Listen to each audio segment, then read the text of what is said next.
So a quick video, we're going to be talking about lights on board your boat. Not one for the hire as this, but if you own your own boat and you're wanting to upgrade your lighting, something to consider.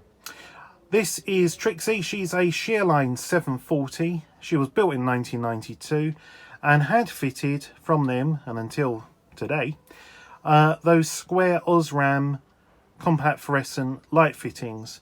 Now these are actually an improvement in my eyes on a lot of the batten type fluorescent fittings, simply because they offered a very bright and quite a warm welcoming light. A lot of the batten tubes is quite a harsh, colder colour temperature of light that they output. Unfortunately, the problem with them is that over the years the ballasts go, or the actual lens and the body of the unit becomes quite brittle, the plastic, not to mention the fact that they consume 16 watts per compact fluorescent light bulb.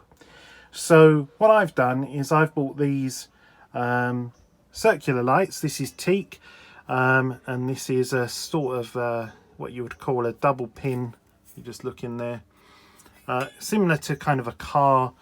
Well, actually here we've got one of these. So again, very unpopular if you're running off batteries on a boat, because each one of these will consume 25 watts and also give you a nice lot of heat.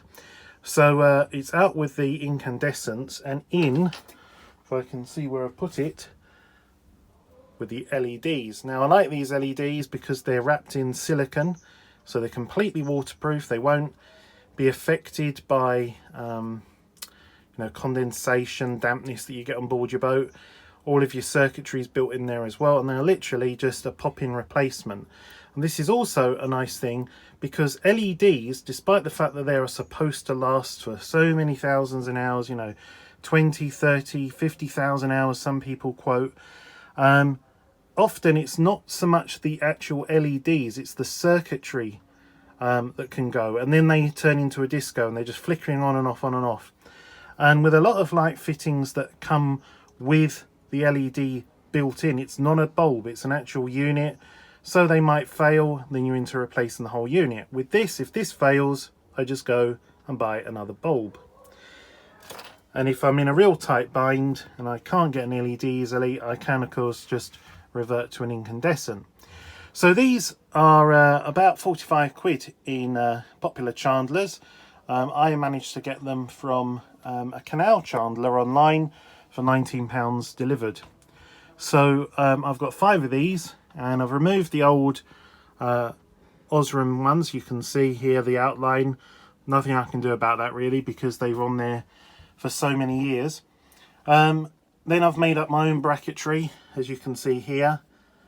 So this is what now, instead of screwing in through what comes with the unit, literally just cut in there, put this piece of bracketry, because here is supported and here is not, hence why I couldn't just use what came with it.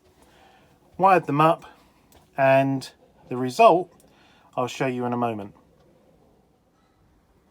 So there she is, all fitted up and matches very nicely with the interior. I didn't want sort of chrome, and they just look, in my opinion, a little bit smarter and nicer than the previous lights that were there.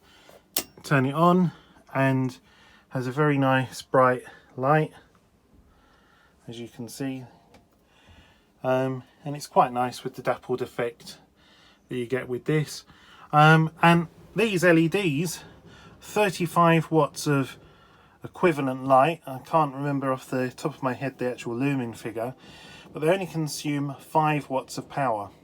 So when you're running on batteries, reducing your amperage that you're drawing from the batteries is key. So if you can, getting LEDs for wherever you can is absolutely key.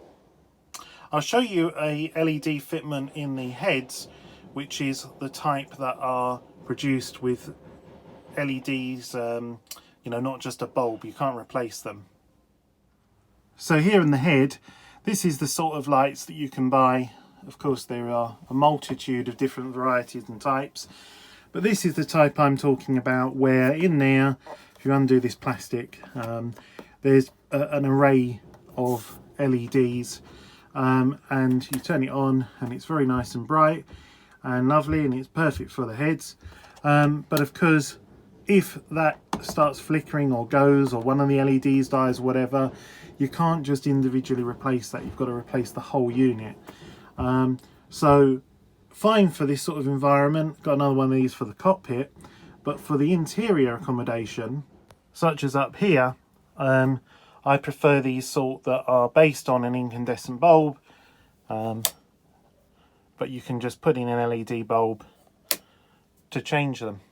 So what with the navigation lights on this boat, that's the last of the bulbs that needed changing over to LEDs.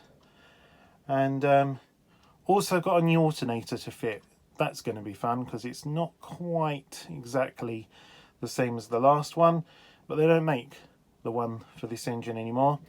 So and since it's been to Panks twice of Norwich to be looked at and 3 different boatyards to repair, I think it was time to change, especially it's only a 55 amp alternator, so we're moving up to 70 amp, as I've also increased the battery capacity on this boat as well. So we can also check our wire gauge to make sure that everything can handle those extra amps.